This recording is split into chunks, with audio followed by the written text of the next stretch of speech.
Hello and welcome to another episode of EARTH911, Sustainability in Your Ear. I'm Mitch Ratcliffe, your host, and we have another innovator interview. We wanted to talk about regenerative farming, which of course has been a hot topic since the recent documentary Kiss the Ground, which is available on Netflix, was released. And a lot of people are talking about the value of cover cropping and using regenerative farming techniques to improve the soil health in the United States and around the world. So we invited Steve Groff, who is the author of a new book, as well as creator of a widely used cover cropping strategy that's used by regenerative farmers. And he's a seller of cover cropping seeds. You can find deep explanations about all the stuff we're going to talk about at steve-groff.com. And as well, you can read his new book, The Future-Proof Farm. Welcome, Steve. How are you today? I'm doing great. It's a pleasure and an honor to be on your show today. Well, thank you for coming and talking with us. Now, you're an influential member of the regenerative farming community, and you've been involved for a very long time. After Kiss the Ground came out, are you finding that this is becoming a popular discussion amongst farmers? And are you anticipating sort of a consolidation of regenerative farming's influence? Well, the documentary Kiss the Ground definitely was, I think from my perspective as a farmer, it reached a much broader audience than those of us in the regenerative agriculture movement have been involved in. And that's the big positive that I see from my perspective. And, you know, I know a lot of the people that were featured in the documentary. So in my Facebook pages and Twitter and everything that I do, definitely it did stir up a lot of interest. But primarily we got the attention, I think, of the general public, the consumers, the non-farmers, the people who are interested in the way their food is grown. And that's a good thing. That's one of my missions that I have really been involved with. And that's why I wrote the book, The Future-Proof Farm, not only for farmers to see the opportunity that regenerative agriculture has, but also for consumers to realize, hey, some of us out here are trying our best to grow nutritionally dense food that's going to be good for our own human health. Well, and I think that's what the book accomplishes, is you draw the line between what's going on in the field and what's going on in the grocery store quite in a clear and easy to understand way. Can you kind of explain the basic strategies of regenerative farming? Well, there's several different principles. Some of the key ones are to have the soil covered. I have a saying that I actually trademarked called "Soil is meant to be covered." Mm-hmm. And it's all under the context of trying to mimic nature. I think if you want to really distill the definition of regenerative agriculture down to one kind of phrase, it's we're trying to mimic nature. Now, I am quick to say that there's limitations to that, or we would all be out foraging for berries and nuts. Don't think we as a society want to do that. So coming back from that perspective, we're trying to not disturb the soil. We're trying to keep the soil covered. We're trying to have diversity and multiple species of not only cash crops, but our cover crops as well. And then down to, I guess in the order maybe of influence of introducing animals back into agriculture. Animals have pretty much been segregated out, put in barns and buildings things. And I'm speaking very generally here. Right. But actually bringing animals back to the land. And that's a tough thing for some farmers, including myself, because I definitely consider myself a regenerative agriculture farmer. I do have a small herd of buffalo. So I guess you could say I do have some animals, but I don't incorporate them totally in all my fields that I farm. So there's varying degrees of how regenerative agriculture is expressed and used. But the most important things are not disturbing the soil, keeping the soil covered, and diversity. Those are core principles that regenerative agriculture does. Now, you mentioned the distinction between cash crops and cover crops. Can you tell us a little more about what a cover crop is versus, say, the wheat you grow during the year to make the money? So, of course, our cash crops is the ones that we grow to sell. And the cover crops, the name cover crop comes from, typically, they're used to cover the soil over the winter, typically. Can be in the summer, sometimes in between cash crops. So kind of a simple definition is we're trying to grow other plants to cover the soil, keep the soil protected, keep something growing in the soil. It's because it's so much more than just covering the soil. We're keeping the biological activity alive and well. And when we do that, we multiply earthworms, multiply all the other little critters that you can't see with other than a microscope. So all these things add up. The point here again, and again, one of the other principles that I really didn't cover was trying to keep something living in the soil year round. Mm-hmm. Now, obviously, the further north you go, you'll have your dormant seasons of the wintertime. But the point is to have something living in that soil. And again, that's all about mimicking nature.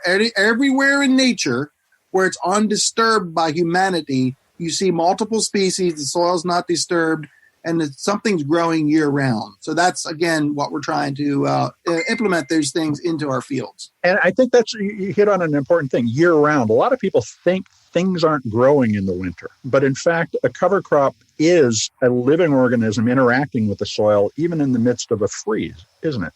Oh, yeah. And there's some interesting dynamics happen that I certainly have been front and center learning about. And you would be surprised how much a plant will grow, particularly the root system, over the winter. Now, I'm not going to say that if the ground's frozen 2 feet deep that anything's going to be growing. But aside from that, we know that a popular cover crop like cereal rye, that will actually, those roots will grow over winter. They'll literally grow, but not even if they don't grow. The fact that there's something alive there in the soil is going to help all the critters that are actually functioning based on other living organisms, be they plants or other species of tiny animals or whatever you want to call it. So, So it's amazing. There's much more happening underground than meets the eye. Now, you point out that the United States has already lost a third of our topsoil. Mm-hmm. Can we restore that, and how long would it take? The answer to that is yes. And that's why I like the term regenerative agriculture, because we're regenerating it. We're making new. We're healing the land, if you will. So on my farm, when I started into this, you could say I started in the early 80s. Is when I started. I really got serious in the mid-90s, then very intentional about this whole system. But going back 30, 40 years, my soil organic matter was 2%. Now it's nearly 6%. It's nearly tripled. And soil organic matter is basically looking at the active living part of the soil, the humus or the carbon, if you will. There's a couple different things that come together in that. So literally, if you would come to my farm, you could look at the top 2 inches of soil is pretty much pure soil. Below that, you see the little stones and pebbles that I have that's indigenous to my area here. So, people ask, well, did you make that top 2 inches? And I'm like, well, yeah, but it was based on my management that I did it. So a benchmark that I like to use is, because people ask, well, how do you know when you're back to what it originally was before the land was farmed? And the best way I know is to look at the woods or an undisturbed area. And I've taken soil samples of those areas. And my woods here is around 8%. So I feel like I'm still 2 percentage points to go yet. And I've been doing this for 20, 30 years. But, we've done 150 years of tillage. And so we beat our soil up. And it's going to take a couple decades to bring it back. So the answer is yes. And what we know now, we can bring it back way quicker than what I knew 30, 40 years ago. So let's talk a little about your cover cropping strategy. Can you explain, we've established planting over the winter is important, but you also talk with farmers about the fact that even that cover crop can be part of a cash flow for them. Yeah, and there's various ways to look at that. One of them, I guess I'll give you the two simple ones, is actually growing the cover crop for seed production to repopulate. And I do that myself. I sell seed to other farmers. The other way is to use it, and it's kind of like double duty. You grow it, you cover the soil, but then you can graze animals on it, or you can cut it for forage, like hay. So it becomes a question of, well, what is it, a cover crop or is it a cash crop? We like to just simply use the term. It's a dual purpose crop out there. So grazing or using it for forage is a clear, doing both. Or like I said, if you're growing the actual species for seed production, that's another aspect of how you can actually turn your cover crop into a cash crop. Okay, so now another element that was really fascinating about your book is you tell farmers point blank they just need to plug into the global supply chain and understand the sentiment of consumers. And you share, for instance, how Whole Foods and Blue Apron have come to your farm, with a series of qualifying questions before they would consider buying something from you. So how should we rethink the vision of the isolated farmer on the high plains in the Midwest, so that they are becoming a globally aware participant in a sustainable market? Again, one of the clear reasons of why I wrote the book, because a lot of farmers don't even know about that. Now, I've been doing this for 30, 40 years. I've been on the speaking circuit all over the U.S. I've been to 13 countries. So my name is kind of out there. And that, in a way, is an advantage for me because of name recognition, I guess you would say. And, the proof is in the pudding. The stuff I grow, the Whole Foods, Blue Apron, Sweet Green, they like it. They like what I do. And literally, you could add Sweet Green to your list there. They came to me because they heard about me and they like the way I grow food. So to let's just say the Midwestern corn soybean farmer, there's some opportunities emerging now out there. General Mills has spent quite a bit of money in soil health research to help farmers do this. And I'm not directly involved in some of their programs. I hear about them. Wrangler Jeans is another one I highlight in the book. That's not food, but it's cotton that they're using a specific a brand they have established called the Rooted Collection. And you can choose the farm that you want your jeans, where the cotton was grown for your jeans. And that farm was using regenerative agriculture principles. And I've been helping with Wrangler and giving them some consulting and advice and how to help farmers in this. Wrangler has supported some research on how to actually do this. Because a lot of farmers, people ask the question, why don't more farmers do this? But you have to understand, in agriculture, profit margins are relatively thin, and we have the risk of weather a lot and markets and everything. So farmers aren't apt to quickly change the way they do things that have worked for decades. So this is what Wrangler is trying to show farmers. That's why they brought in me to say, hey, this can be done. And you'll have the innovative farmers jump right onto this. The nice thing about it is we got some momentum going now. I mean, even Walmart, McDonald's, big names that everybody knows about, they have some sort of a sustainability plan that they're working on. And that's gonna, I think eventually, and I have a comment in the book that if you're not aware of the opportunities out there, your farm may become obsolete because at some point, even if you're a corn or soybean farmer, the buyers of your grain may require some sort of soil health, regenerative agriculture practice. That's not there yet, but that's the direction we're headed. And again, the reason I wrote the book, to kind of give farmers a heads up, if you will, of what I see coming, because I see it as an opportunity.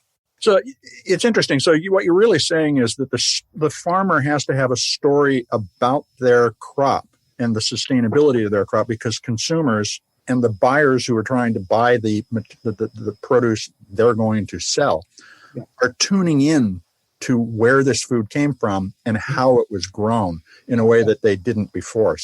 So does every farmer need to be a marketer now? That's a good question. I'll just answer quickly. Not all farmers are marketers. I think that's a simple categorization that works. But the answer, maybe more in depth would be yes. You got to be aware of what's going on. And you said about, does every farmer or do farmers need to have a story? Well, I'll just say a story is important, but you have to be actually doing it. Right. And doing the principles and so forth.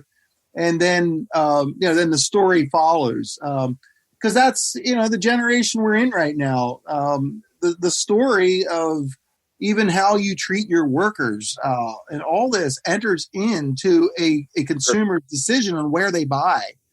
And so I see all that as opportunities, and I try to cultivate the opportunities that apply to me.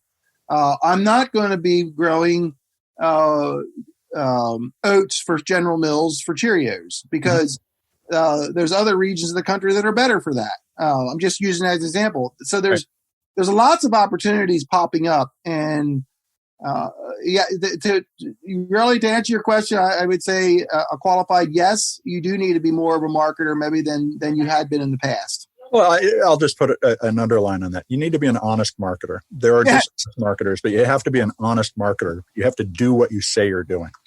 Yeah, and to that point, I'm gonna push that a little further. That also applies to we'll just say the buyers and the sellers to the consumers, because some of I've dealt with some of the people who liked my stuff, and I felt like they never really verified that I was doing what I said I was going to do. And I better not name names because some of you would know some of these names. I don't want to do that because I want to be positive here. But I have literally sold some products that I cringed when I saw what they were claiming they were. Because they never verified it. And even though I had integrity with what I gave them, they never verified it. And I know human nature. There are some farmers out there that would just get the product in. And there's also some resellers will say in the supply chain that they don't care. They just all they want is a story. Right. And I think that's a valid point. But we also need to have tracking capability. And we can build that. That's right. And if I don't want to get off on a tangent, but blockchain transparency, if you're familiar with that term, that's one thing I'm working on. So that you can literally, like if you go into Sweet Green soup and salad that's on the East and West Coast, they're ramping up the technology where you can see exactly where that tomato came from, the exact farm that may be in your salad. And that's the kind of thing I'm all for that. Because that brings about the accountability and integrity for the whole chain. Well, the idea that you just raised blockchain transparency as something that you're working on your farm, it really shows how far we've come, even from 2000. Now, but that also raises the issue of how farming is being reconfigured. We recently interviewed Eden Green. They make a urban farming technology that allows you to grow indoors greens, berries, and peppers. Those aren't staples, but they are nice to have kind of produce. How do you see the U.S. food supply being reorganized to address different, urban food deserts while continuing to grow staples like wheat, potatoes, rice, oats, and so forth? So there's a couple things come to mind, and I've been asked this question quite a bit actually after the book came out. Urban food hubs, or whatever you want to call them, are never going to replace all of our food production. The sheer scale is not there. But what it does is it provides, I guess we could say, a story, number one, of food just being grown in urban settings. And it can be done. Rooftop gardens, windowsill gardens. I mean, there's all kinds of things you can do with herbs and all that kind of thing. But there's another component to that I think may even be more impactful that not too many people talk about. And that's just the sheer experience that people have growing something to eat. Because we're 3 to 5 generations removed as Americans here from agriculture. Most of us, if you go back to your great-grandparents, they probably had a connection to agriculture. But they were farmers. My grandparents were farmers. Yeah. But we've lost that as a society. And if you can literally just grow a tomato plant in your porch and then pick that tomato and eat it, there's a new appreciation for food. And I also think there's therapeutic benefits just for your own well-being that you can actually grow something. There's just something there about that. So I see the whole urban thing of helping people get a little closer to how food is grown. And by the way, it may not be as easy as you think. Oh, nothing is. You know, that's a reality there that gives an appreciation for those of us who do this for a livelihood. I like to tell people that anybody can grow a tomato in their garden to eat in their salad or whatever, but not everybody can grow a tomato and earn a living off of it. Two different things. But this raises some really interesting questions about, you mentioned using blockchain to provide tracking capabilities. Are there ways to, and we talked about story, are there ways to take the community-supported agriculture movement, the cooperatives called CSAs, for those of you listening, to finance a different approach to supporting farmers like you to grow the things that people most desperately want? That's a question that we get into discussions about. There's no clear answer. I just did a webinar yesterday for a retirement home. They have their monthly webinars, just educational webinars. And I'm not sure if this is exactly what you're asking, but the one lady questioned me. She goes, I can afford to pay $7 a dozen for eggs. Yeah, this is the kind of thing. She says, not everybody can afford that. So what do we do about that? Because regenerative agriculture in general is not, exorbitantly more expensive per se. But when you start getting into, pasture raised production and all that, it is more expensive than confinement. Mm-hmm. So you have to kind of vote with your dollars who you want to support. But what about the population that simply can't afford that? Right. That is a question that I don't know the answer to. But it certainly needs to be continued to be discussed because it's important. So how long do you think usually the lower income people need it the most? So, and I think there are ways to create cross subsidies between different groups of consumers to address some of that, which we won't get into now. But let me ask again about the transparency. How long do you think it's going to be before it becomes commonplace to be able to identify a sustainably grown regenerative crop at retail? I think if we would say common use, widespread use, it's a couple years away. 5 years, I don't know for sure. 10 years. This is pretty much a wild, educated guess, maybe, but it's already beginning to happen, and I just think that will naturally snowball because there's so much good about that, the integrity of it, the identification of it. I hear some people, farmers bemoan the fact, that's just more paperwork and more yada yada. But I see it again as an opportunity. Because people are welcome to come to my farm anytime. I have nothing to hide with what I do. Not everybody may agree with everything I do, but we can talk about that. But beyond that, I just think the transparency aspect is happening in more than just food. Mm-hmm. So it is a thing that's out there that I think will definitely grow. I would say in a couple years it's going to be much more noticeable, and in a 5 to 10 year time frame, we'll really see if it takes a hold. Well, that's really encouraging to hear from your perspective, because one of the complaints about the way life works now is you have to record so much more. On the other hand, all of that becomes the basis for other people's choices, and we kind of have to grow into that as a society. There's greater transparency. You simply have to be more open about what you do. Yeah. Now, my last question really comes back to where we are right now, and that is there's a new administration coming in January. What advice do you have for the Biden administration as it with regard to agricultural policy? Well, I think to continue to promote this regenerative type agriculture, that's the word we're using right now. Mm-hmm. I just think that's where it's at. I see opportunities out there.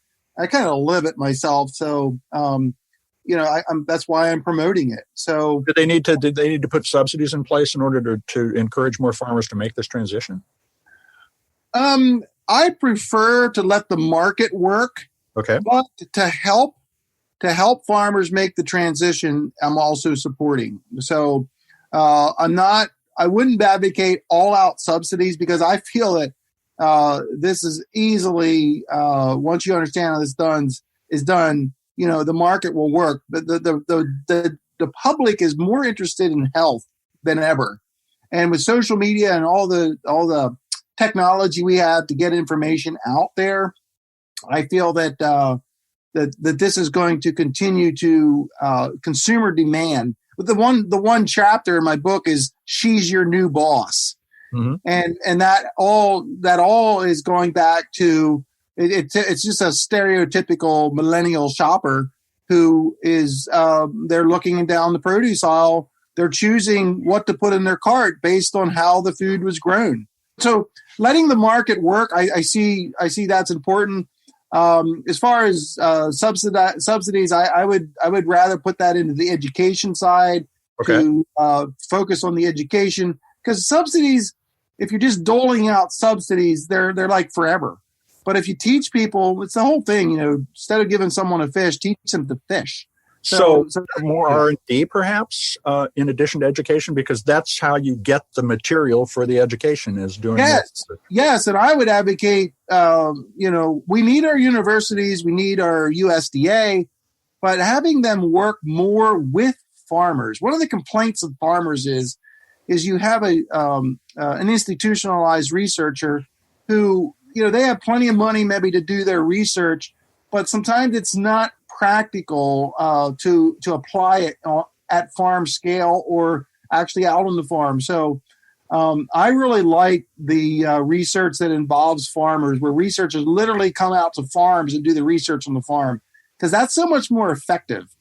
Farmers will actually buy in quicker, and also gives the researcher credibility when you work with farmers. So that's a little bit of my bully pulpit, I guess you'd say, right there on that aspect of research and development. Well, I think that, look, I'm a graduate of a land-grant college, and you don't appreciate how integral the farming community is until you spend time somewhere deeply enmeshed in the agricultural world. And I went to Washington State University. Oh, yeah. And in the 40 years since I went there, I have watched the university help the region turn into a grow powerhouse.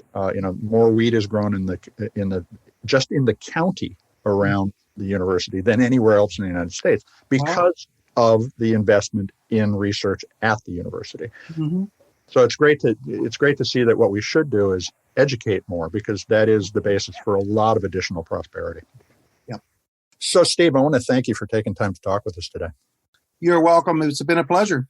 Well, folks, that's Steve Groff. Check him out at steve-groff.com, as well as take a look at his new book, The Future-Proof Farm. We'll have a link in the article that goes with this podcast. We'll also be linking to a couple of videos from his site, which are fascinating. Folks, this is EARTH911's Sustainability in Your Ear. I'm Mitch Ratcliffe, and we'll be back with another innovator interview soon. In the meantime, take care of yourself, take care of one another, and let's take care of the planet.